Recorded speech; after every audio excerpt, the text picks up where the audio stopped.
In your last lesson, you learned a lot about the transformer. The transformer is an example of a specific use for two coils. In lessons prior to the one on transformers, you studied the coil. You learned that as current changes through the coil, the magnetic field around the coil reacts to this change. Your lesson today deals with another electronic component, the capacitor, whose function is almost exactly opposite from the inductor. But between the two, there are certain similarities. The capacitor, like the inductor, temporarily stores energy. However, while the inductor stores energy in its electromagnetic field, the capacitor stores energy in an electrostatic field. An electrostatic field can be defined as a field of force between two electrically charged bodies. This definition gives you an insight as to the construction of a capacitor. The capacitor will appear in many varied shapes and sizes. But regardless of its physical size or shape, you can be sure that it consists of two plates separated by a dielectric. Dielectric is the term applied to the insulating material between the plates of a capacitor, while the plates themselves are of a conductor material. The dielectric could be one of several materials, such as oil, paper, mica, and it could even be air. This capacitor uses air as a dielectric between the plates and is a variable capacitor. The symbol for a variable capacitor is the normal capacitor symbol with an arrow drawn through it, as is shown here. This indicates that the value of the capacitor can be changed. This type of capacitor, with air as the dielectric and with these movable metal plates, is used where you want to tune a circuit. Now, if you've ever looked into a radio, I'm sure you've seen this type of capacitor. Remember, the air dielectric capacitor is constructed of movable metal plates and is used for circuit tuning. Complete number 1 on your response sheet.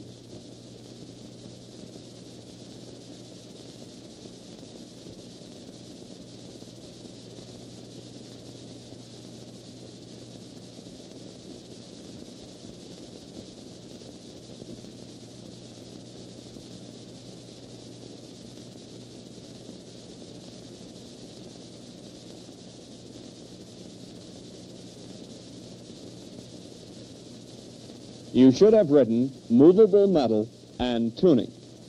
Now, if you use such words as variable or adjustable instead of movable, you're still correct. Now complete number 2.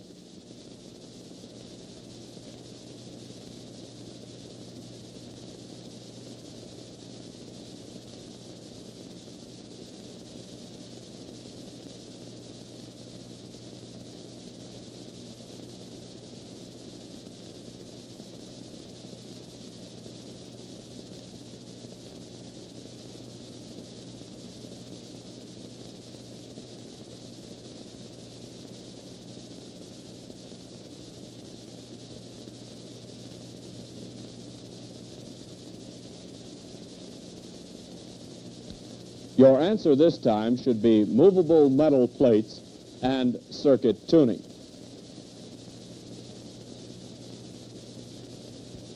The movable plate capacitor is the most common variable type that's being used. Probably the most common fixed capacitor in use today is the paper dielectric capacitor. The reason it's very common is its low construction cost. Here's how it's constructed. 2 layers of tin foil separated by a layer of paper rolled into a cylindrical shape. After the capacitor is rolled, it's dipped in melted wax so it will retain its shape. This is a very inexpensive capacitor for the job it can do. Now we have two capacitors, the air dielectric we discussed first, and now the paper dielectric, whose construction feature is its cylindrical shape. It is used in most low-cost installations. Now complete statement number 3 in the spaces provided on your response sheet.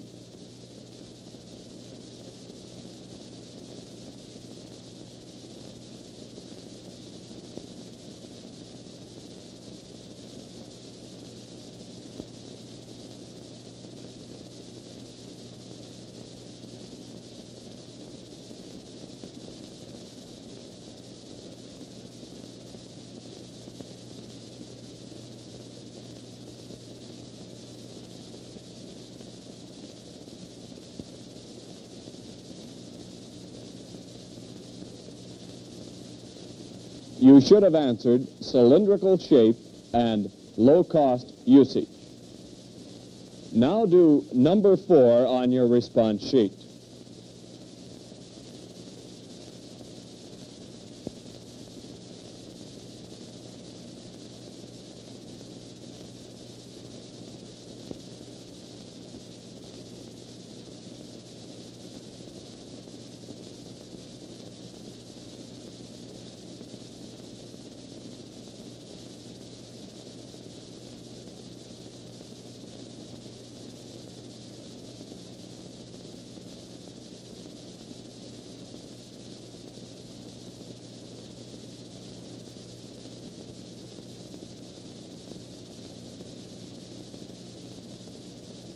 Your answer should have been cylindrical shape and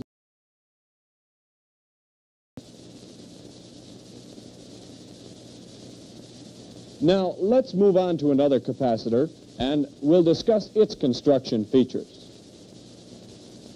This capacitor is usually identified by the fact that it's housed in a round metal can.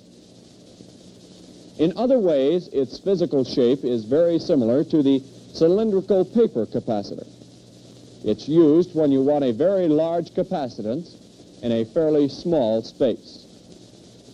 The electrolytic capacitor has aluminum plates separated by paper with an extremely thin film of aluminum oxide formed on one of the plates. This is the dielectric, and this is also why it's called an electrolytic. These round metal case capacitors are polarized and can be used in DC circuits only. They cannot be used with AC because a reversal of applied voltage would destroy the dielectric film. For this reason, the terminals are polarized. I mean that one terminal is marked negative and the other is marked positive. The capacitor must be connected according to this polarity marking and used only in a DC circuit. Now we have covered 3 capacitors, the last being the electrolytic, which is housed in a round metal can and provides a large capacitance value and still is comparatively small in size. Remember, it is polarized and must be connected into the circuit properly. Now complete number 5 on your response sheet.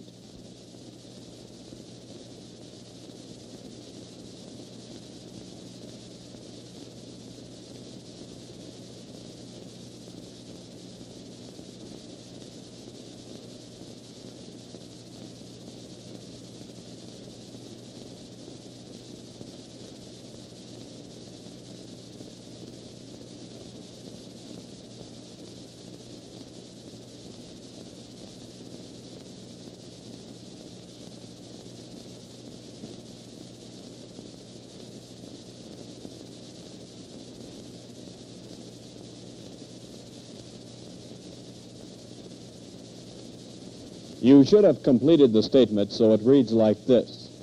Electrolytic capacitors are housed in round metal cans, large capacitance, small in size, and are polarized. Try number 6.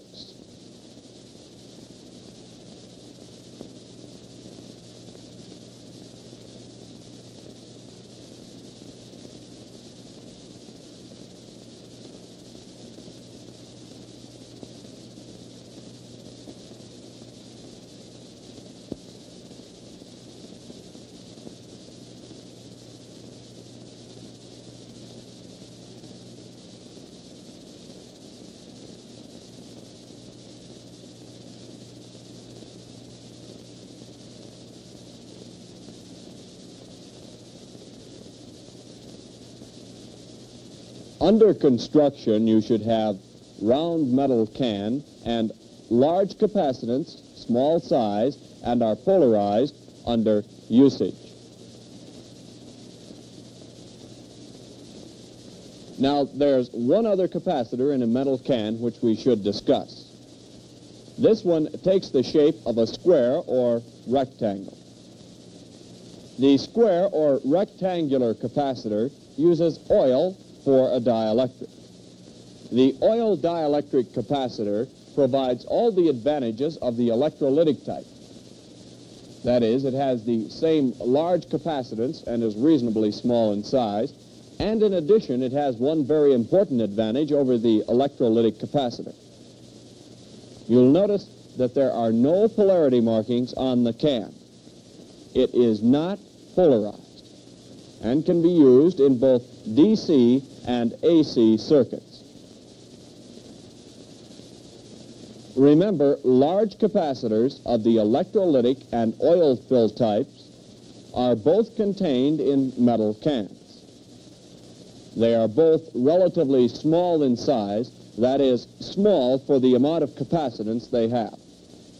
The round one is polarized and must be used in accordance with its polarity markings in DC circuits only.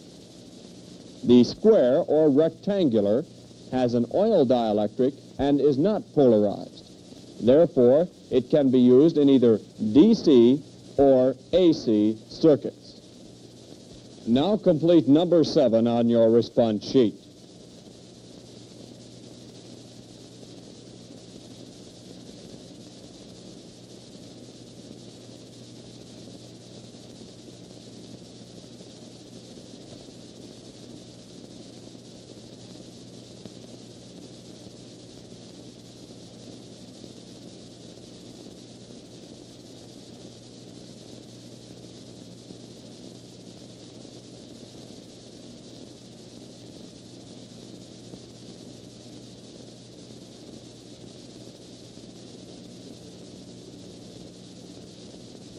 You should have completed the statement so that it reads, oil dielectric capacitors are housed in square metal cans, large capacitance, small size, and are not polarized.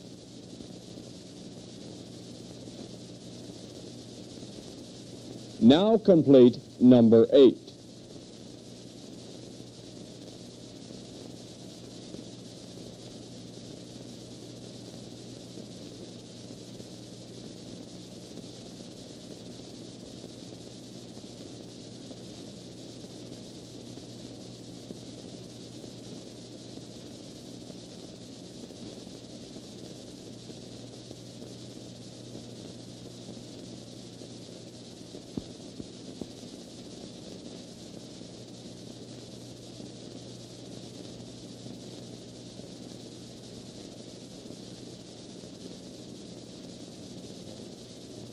The correct answers are square metal can for construction and large capacitance value, small size, and not polarized for usage.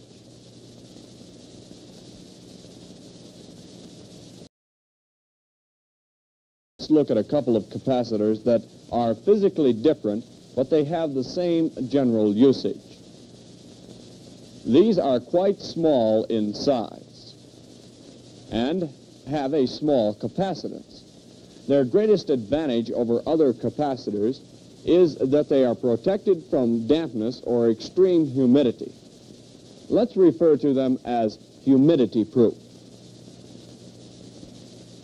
The reason they're humidity-proof is that during their manufacture, they're completely encased in a waterproof material. The plates of the mica type are meshed, as indicated here, to cut down on space. Sheets of mica are placed between the plates. The entire assembly is then encased in a plastic and looks like this. The ceramic disc type starts out as two plates with leads attached. Sheets of ceramic material are placed between these plates, and the entire assembly is coated with a plastic material. In both cases, the outside plastic coating acts as a protective covering against humidity.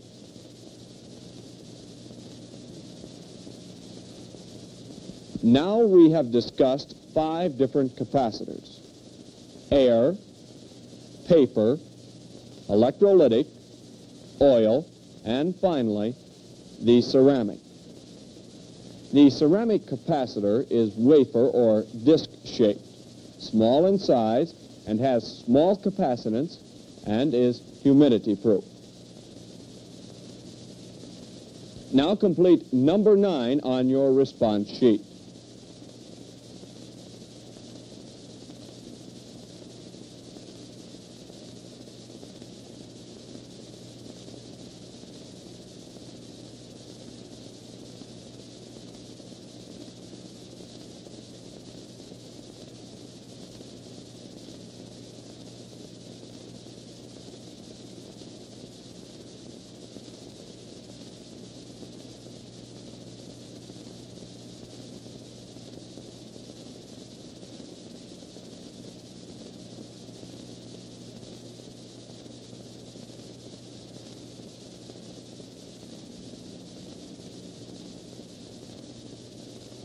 The desired answer in this case is ceramic capacitors are wafer or disc-shaped, small in size, have small capacitance, and are humidity-proof. Any order is okay here.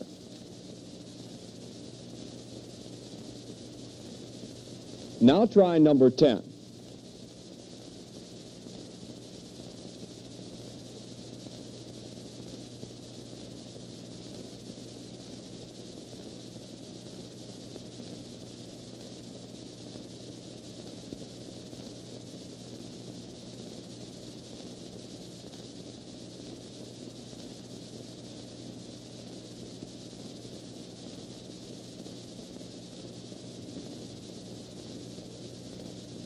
The construction is wafer or disc shaped, and under usage you should have small size, small capacitance, and humidity proof.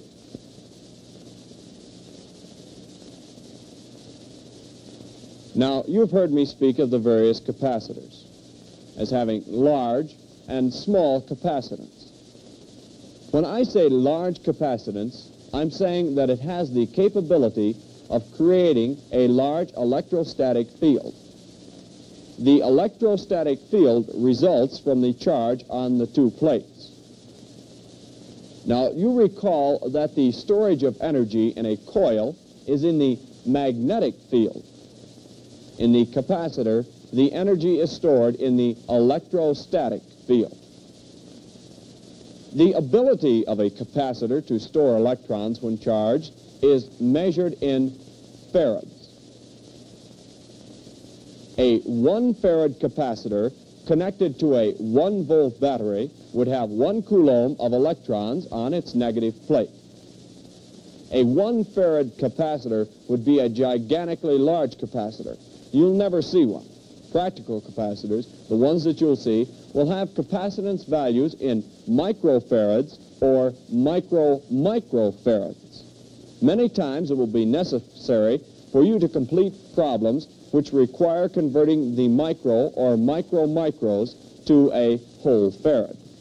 Now, this can be done in 2 ways. Here are two values of capacitance. Let's convert these to farads. First, we must answer this question.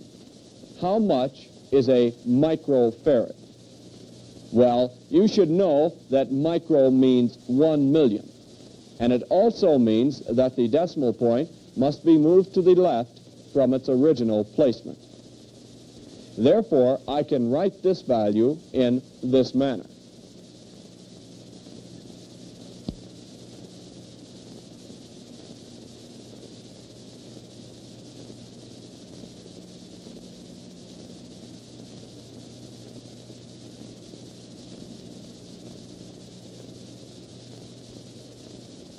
This is the way to express the value, 0.25 microfarads in farads. But you also know how to use the powers of 10, and that's the simplest way to write this number.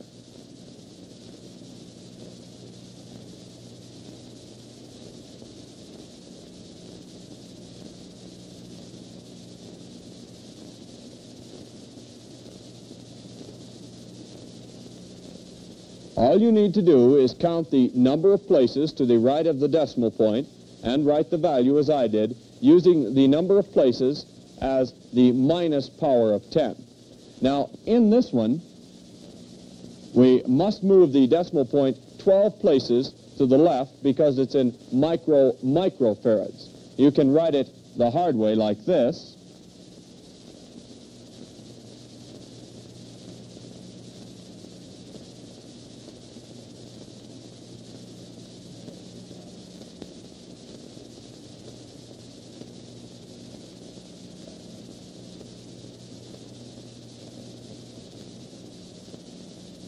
Or the easy way, using the powers of 10, like this.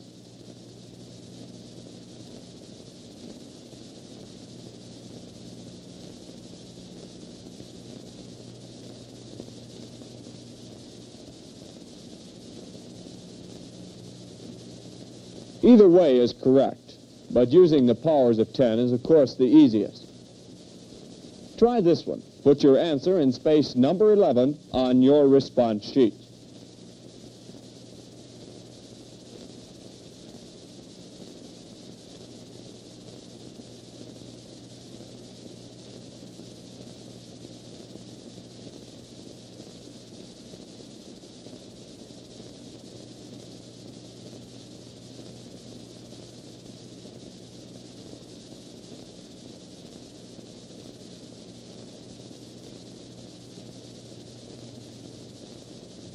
Your answer, to be correct, should be one or the other of these, preferably 67 times 10 to the minus 7th power.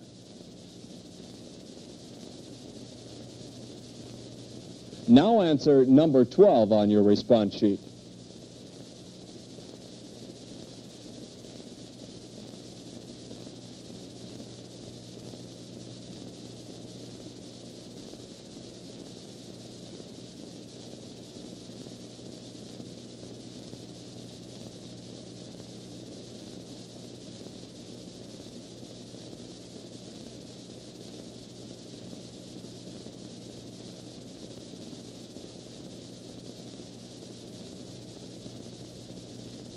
This answer should be as shown here. And again, the preferred one is 53 times 10 to the minus 8th power.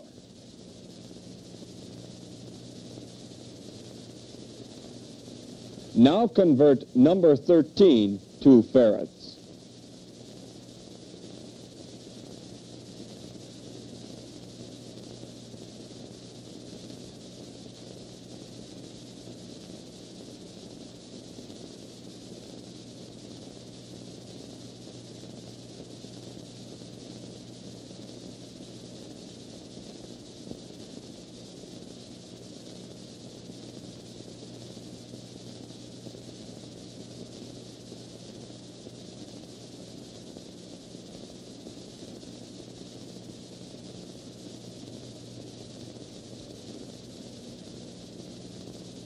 Your answer could be either of these. They're both correct.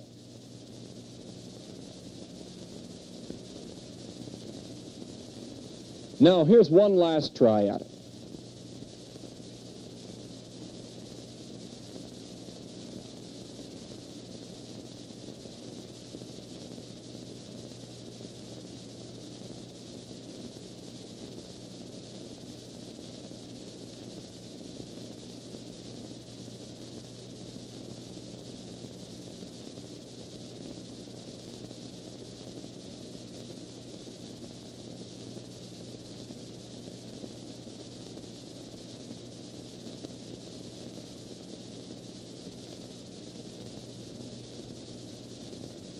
I hope that you used the powers of 10 expression.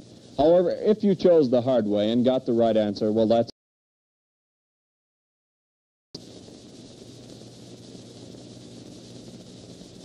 We've converted a few values of capacitance, and we've discussed large and small capacitances. You're probably wondering what determines the capacitance of a capacitor. This illustration should help you remember the facts which govern this. The area of the plates is factor number 1. The larger the plates, the greater the capacitance. Factor number 2 is dielectric constant, symbolized by the letter K. The greater the K value, the greater the capacitance. The distance between plates is factor number 3. This factor works inversely. The greater the distance between the plates, the smaller the value of capacitance. Now, I'm sure that plate area and distance between plates requires no further explanation. However, I'll give you a better understanding of what is meant by dielectric K. It all starts with air as the standard. Air is given a K value of 1 and is considered the poorest dielectric in use.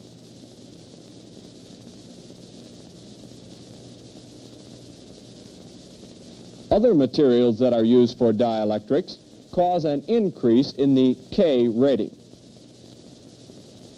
The higher the K, the better the material insulates and the higher the capacitance. Remember the factors which affect capacitance and how they affect it. The factors are now dielectric K, plate area, and distance between plates. Complete number 15 on your response sheet.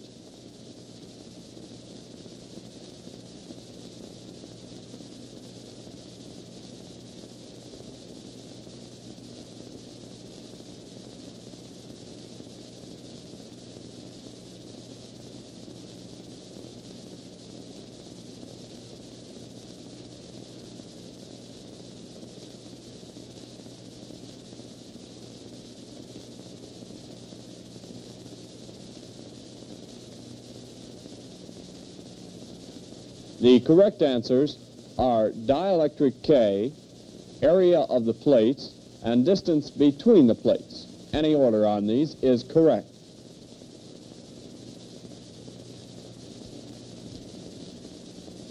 Now try this one for number 16.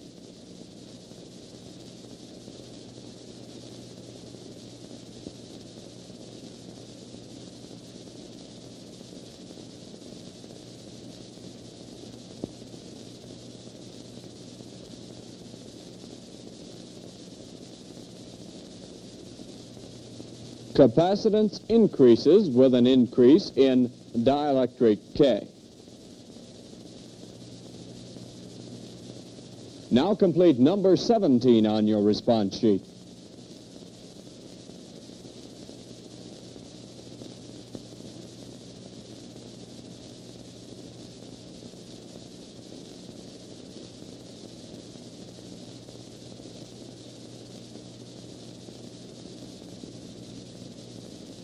Again, you should have said increase.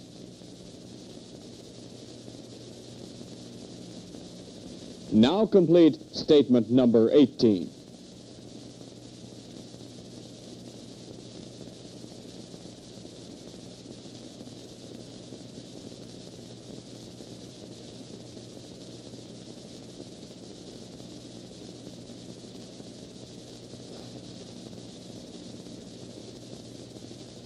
When plate area increases, the capacitance will also increase. Complete statement number 19 on your response sheet.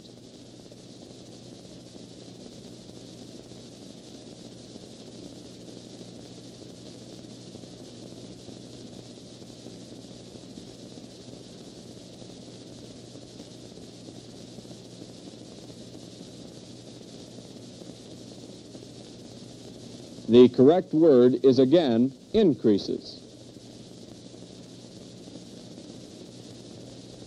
Now complete number 20.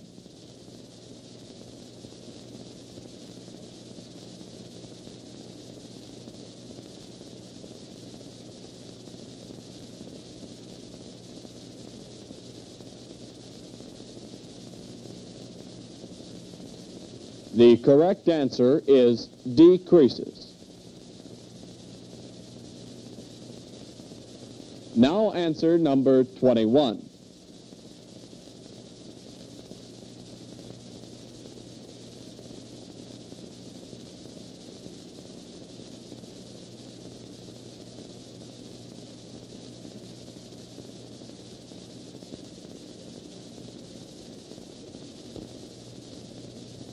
This answer is also decreases. The final area I want to discuss with you is this, the voltage rating of the capacitor. Voltage rating can be defined as the maximum DC voltage that the capacitor can withstand.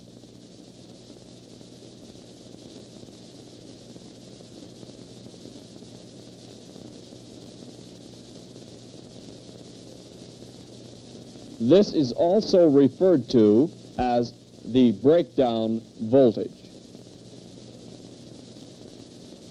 Any voltage in excess of the breakdown voltage will electrically puncture the dielectric. This is a fancy way of saying that current arcs through the dielectric and in most cases burns a hole, permanently shorting the capacitor.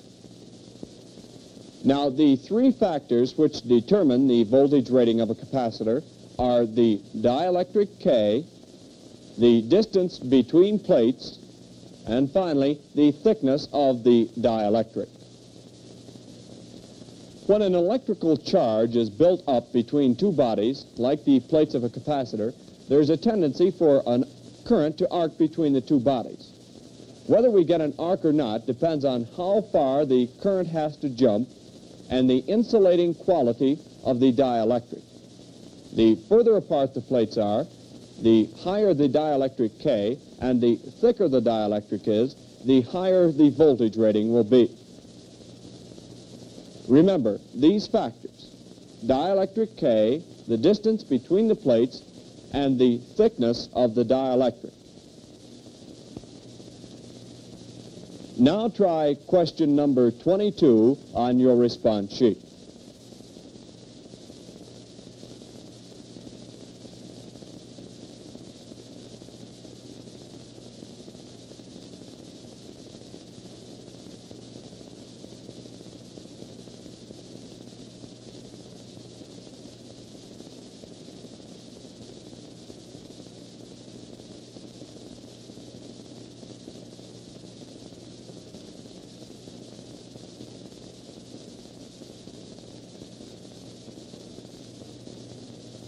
You should have answered dielectric K, distance between the plates, and thickness of the dielectric. These can be in any order. Now complete number 23.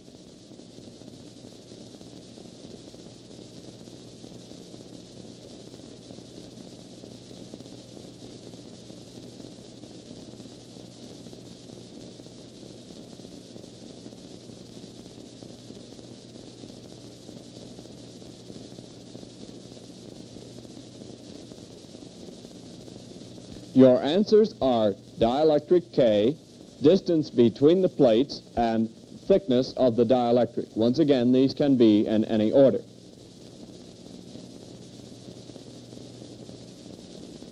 Remember, to explain voltage rating of a capacitor, one would have to say the breakdown voltage. Now, by that, you know that I mean the breakdown of the capacitor will result at this voltage. An example of this is when the insulating effect of the dielectric is overcome and current arcs from one plate to the other. Answer number 24 on your response sheet.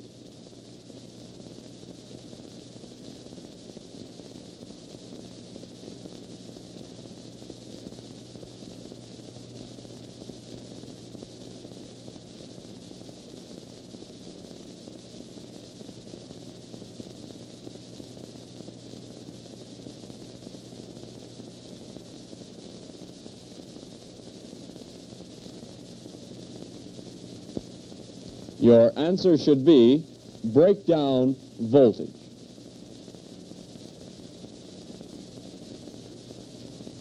Now answer number 25.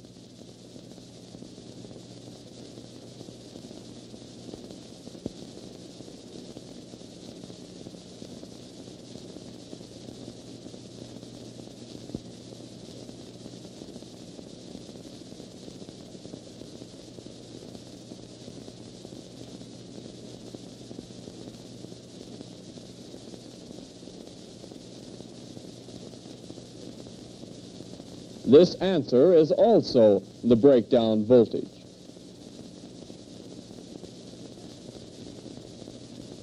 Well, this completes the first of 2 lessons on capacitors. Your next lesson deals with how the capacitor reacts in both DC and AC circuits.